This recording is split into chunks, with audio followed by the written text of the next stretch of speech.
माने होता है इच्छा रूपी पेड़। यानी इस जो कविता में एक पेड़ के बारे में बताया गया है जो हमारी इच्छा पूरी करता है।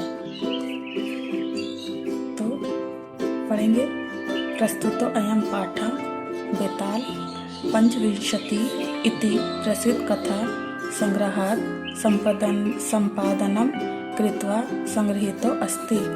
अत्र मनोरंजक घटनाभिः विस्मयकारी घटनाभिश्च जीवनमूल्यानां निरूपणं वर्तते। अस्यां कथायां पूर्वकालतः एव स्वगृहोद्याने स्थित कल्पवृक्षेण जीमूतवाना लौकिकपदानार्थ न याचते, अपितु सा सांसारिक प्राणिनां दुःखानि अपाकर्ण्याय वरम याचते। यतो हि लोकभोग्या भौतिक पदार्था जलतरं अवदत् अनित्या सन्ति। अस्मिन् संसारे केवलं परोपकारः एव सर्वोत्कृष्टं चिरस्थायी तत्वम् अस्ति। तो जो इसका यहाँ से लेके यहाँ तक जो मतलब है आपकी बुक में इसकी हिंदी दी गई है। सबसे एंड में देखेंगे आप योग्य विस्तार लिखा हुआ है। यहाँ से लेके यहाँ तक उसका मतलब है कि यह पाठ बेताल पंचविंशति नामक कथा संग्रह से लिया गया है, जिसमें मनोरंजक एवं आश्चर्यजनक घटनाओं के माध्यम से जीवन मूल्यों का निरूपण किया गया है।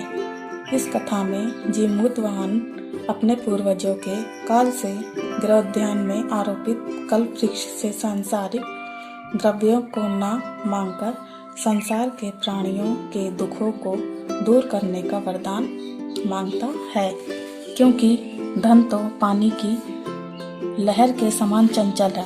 केवल परोपकार ही इस संसार का सर्वोत्कृष्ट तथा चिरस्थायी तत्व है। तो ये कहानी है एक वृक्ष की जो पूर्वजों से सबकी इच्छा पूरी करता आया है, किंतु उसके पास अभी भी गरीबी थी। तो उसी के बारे में बताया गया है कि वो किस प्रकार उस राज्य को अमीर कर देता है और वहाँ पे कोई भी गरीब या दुखी नहीं रहता। तो हम पढ़ेंगे। अस्ति हिमवान नाम सर्वरतन भूमि नागेंद्र तस्य सानो उपरि विभाति कंचनपुरम नाम नगरम। यानी पृथ्वी पर सर्वरतन स्वरूप पर्वतराज हिमालय है। तस्य उसकी चोटी के ऊपर कंचनपुर नाम का एक नगर है,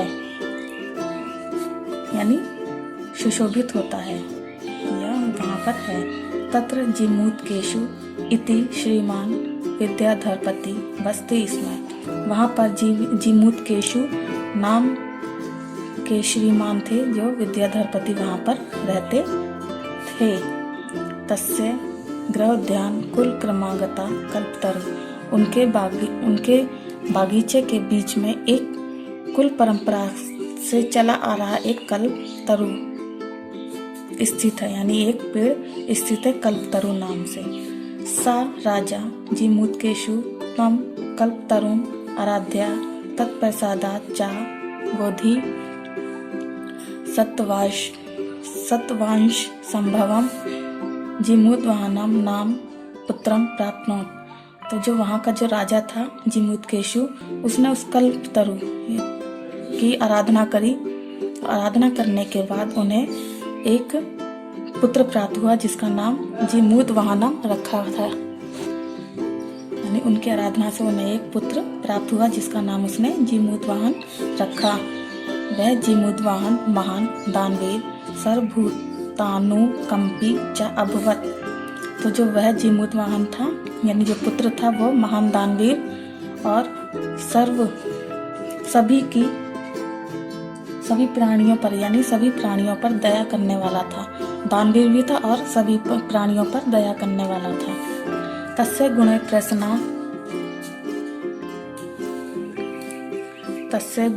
प्रसन्ना स्वसची वेश प्रेरिता राजा कालेन संप्राप्त यौवनम तम यो राज्य अभिषिक्तवान, यानी तस्य गुण, यानी उनके गुणों से प्रसन्न होके पिता ने और मंत्री, जो मंत्रीगण होते हैं, उनसे परामर्श करके और खुश होकर उन्होंने अपने लड़के को, जो यौवनावस्था में प्रवेश कर चुका था, उसको राज्य पे अभिषिक्त, यानी उसको तिलक करवा दिया, यानी उसको सिंहासन पर राजा घोषित करवा दिया। कदाचित हितैषिणां पितृमंत्रिणां यौवराज्य स्थितम तम जीमूतवाहन उक्तवम। कदाचित हितैषी, कदाचित हमेशा दूसरों का हित चाहने वाले पिता और मंत्रीगण ने स्थित वहाँ जीमूतवाहन से कहा, यानी जो हमेशा हित चाहते थे पिता और मंत्रीगण, तो वहाँ पर स्थित थे सभी लोग, तो उन्होंने जीमूतवाहन से कहा, युवराज, योयम सर्व कामदा कल्पतरु तर्वोद्धाने तिष्ठति सा त्वा सदा पूज्य। योयम, योयम माने तुम्हारे सभी की कामना पूरी करने वाले, यानी हम सब की कामना पूरी करने वाला कल्पतरु, जो हमारे बाग के बीच में है, तो वह सदा पूजनीय है, तो वो सदा हमारे लिए पूजनीय है, तो तुम भी उसकी पूजा करोगे। अस्मिन् अनुकूले स्थिते सती शक्रो अपि अस्मान् बाधितुं न शक्नुयात् इति। तो यह परिस्थिति के अनुकूल होने के बाद भी इंद्र भी हमको बाधित नहीं कर सकता, यानी इसकी पूजा करने से हमें रोक नहीं सकता, यानी कितनी भी बारिश हो, कितनी या स्थिति अनुकूल हो, यानी आंधी हो, तूफान हो, बारिश हो, तो उसकी पूजा करने के लिए हमें कोई बाधित नहीं कर सकता, यानी रोक नहीं सकता। एतत् आकर्ण्य जीमूतवाहना अचिंत्यत। ये सब सुनकर जीमूतवाहन सोचता है और मन में सोचता है, अहो ईदृशम अमरपादपम प्राप्त्यपि पूर्वे पुरुषे अस्माकं त्रादृशं फलम किमपि न प्राप्तम। कि ऐसे अमर पौधे को प्राप्त करके भी जो हमारे पूर्वज थे, तो हमारे देश को कोई फल प्राप्त क्यों नहीं करवा पाए, यानी राज्य में इतनी गरीबी है, सब चीज है, तो उसका फल क्यों नहीं प्राप्त कर पाए। किंतु केवलम कश्चिदेव कृपणे कश्चिदपि अर्थिता। तो किंतु केवल कुछ ही कंजूसों के द्वारा, ये क्या बोला गया है इसमें, कि केवल कुछ ही कंजूसों के द्वारा इसका अर्थ को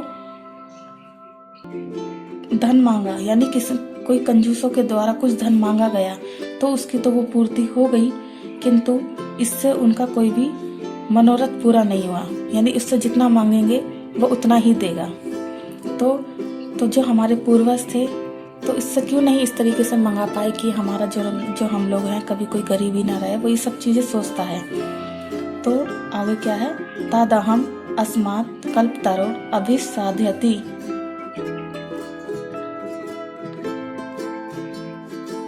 तो इसके द्वारा तो ये कोई भी जो मनोरथ होता है वो पूरा क्यों नहीं कर पाया इस कल्पतरु से।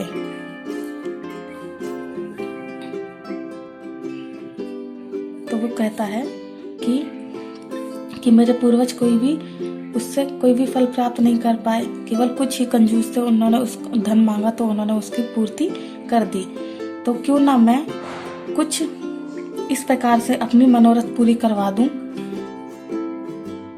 तो वो ये सब सोचता है और अब आलोच्य सा पितु अंतिकम आगच्छत। तो ये सब सोचकर वह एकांत में बैठे पिता के पास जाकर बोलता है, अगत्य चा सुख मासीन पितरम एकांते नवद्य। यानी एकांत में बैठे, सुख से बैठे पिता से एकांत में बोलता है, तात पिता तम तू जानासी एव यदिस्मिन् संसार सागरे अशरीरम इदम सर्वम धनम विचिवत चंचलम। कि पिता, जिस आप जानते हो कि यह जो शरीर है और धन है वो एक संसार सागर में क्या है, एक चंचल है, यानी सागर की लहरों के समान चंचल है, यानी उसका वो स्थिर नहीं है। जिस प्रकार धन चला जाता है, शरीर चला जाता है, तो वो संसार सागर में वो चंचल है। एक परोपकार एव अस्मिन् संसारे अनश्वरा यो युगान पर्यतनम यश प्रसूते। एक परोपकार है ना, एक परोपकार, एक अस्मिन् संसार नश्वर है, जो युग प्रयत्न यश प्रसूते, जो केवल युगांतरों तक यश फैलाता है। यानी अगर हम कोई अच्छा काम करके जाते हैं तो वो युग युगांतर तक उसे याद किया जाता है। लेकिन जो धन है वो इसके पास जाता है, उसके पास जाता है। लेकिन परोपकार करने से क्या होता है कि हम अगर चले भी जाते हैं यानी मर जाते हैं तो वो हमेशा याद रखा जाता है।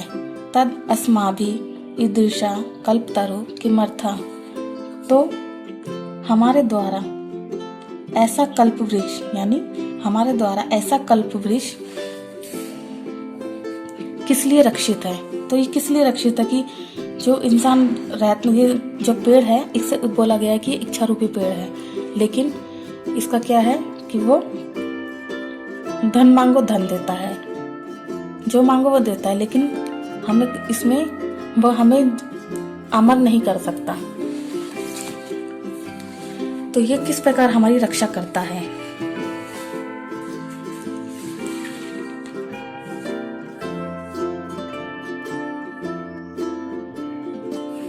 यशेच पूर्वयं मम इति अग्रहेण रक्षिता ते इदानीं कुत्र गता। जो हमारे पूर्वजों के द्वारा मेरा है ये सब बोलते हैं, रक्षा करते हैं, वे सब कहाँ गए। तो क्या बोला गया कि वे सब कहाँ गए, उनकी रक्षा किसने करी। वे सब अपने समय के साथ सब चले गए। तेषां कस्यम, उनका किसका है ये। अस्य वा केते, इसका अर्थवा वह कौन है, यानी इसका अर्थवा वह कौन है। तस्मात् परोपकारे फल सिद्ध्यय त्वद् गया इमं कल्पादपम आराध्यामि। तो इसके जो हम परोपकार करते हैं ये फल देता है, सिद्धि देता है। तो ये तुम्हारी आशा से किस प्रकार मैं आराधना करूं, कल्प वृक्ष की किस प्रकार मैं आराधना करूं कि परोपकार भी हो, उसका फल भी हो और वो सिद्ध भी हो जाए। तो मैं किस प्रकार उसकी आराधना करूं। अथ पित्रा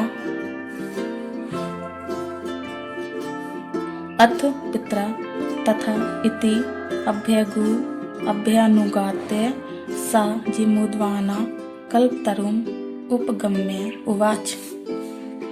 फिर पिता के द्वारा वैसा इस प्रकार की अनुमति प्राप्त करके कि मैं कल्प वृक्ष किस प्रकार आराधना करूं कि परोपकार भी हो जाए, उसका फल भी मिल जाए और वो सिद्ध भी हो जाए। तो वो सब ये सब पूछता है और करता है।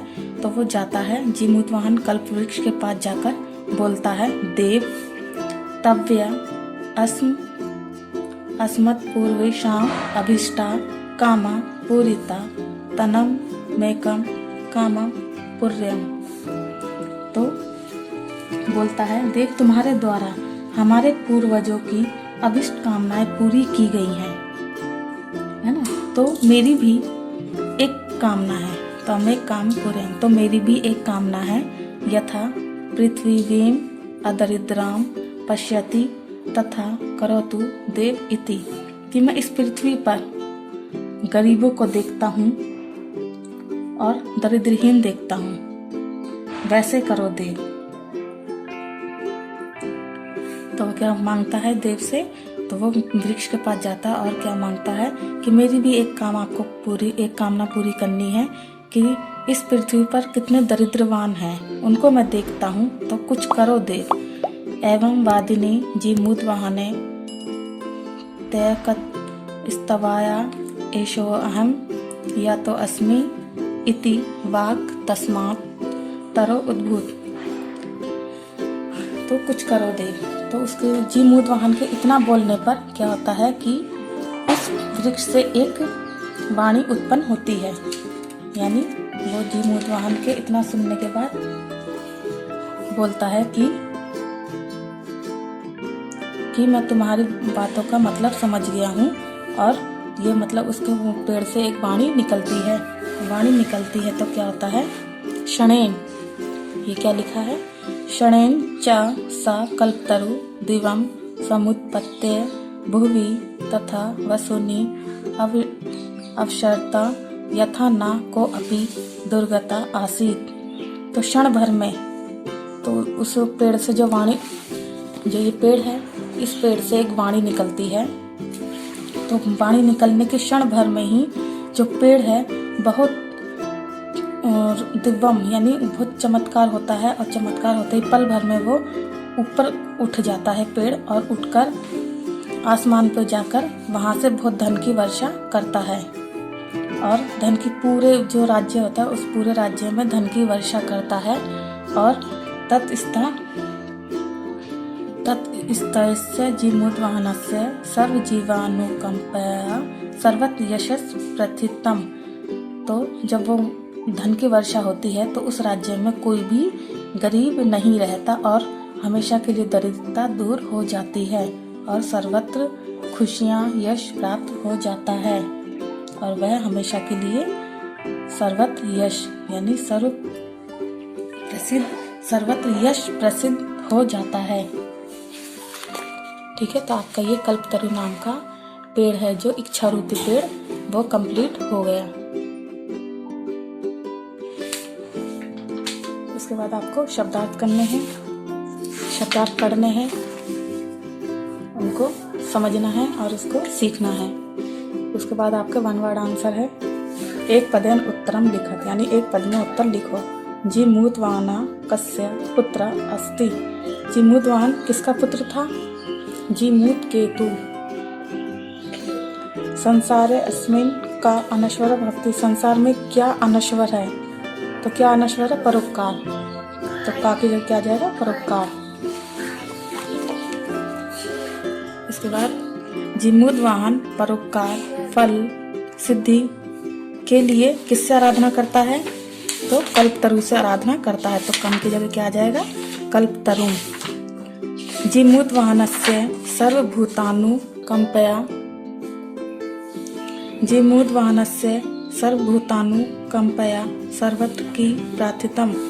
तो जीमूतवाहन है जो सभी लोगों के लिए क्या प्रार्थना करता था?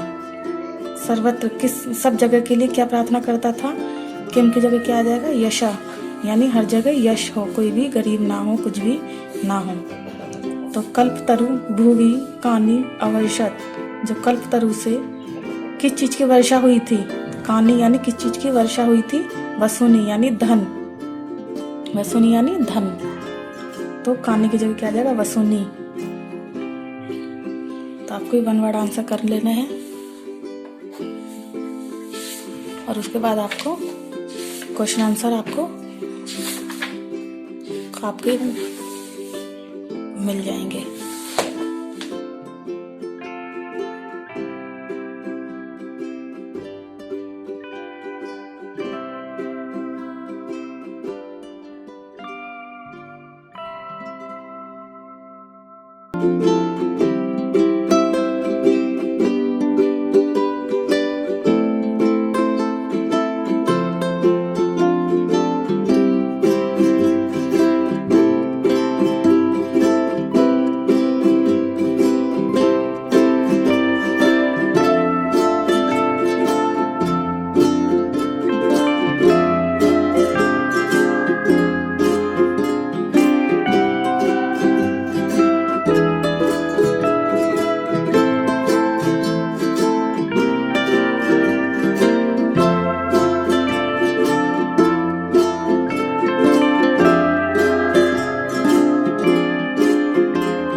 you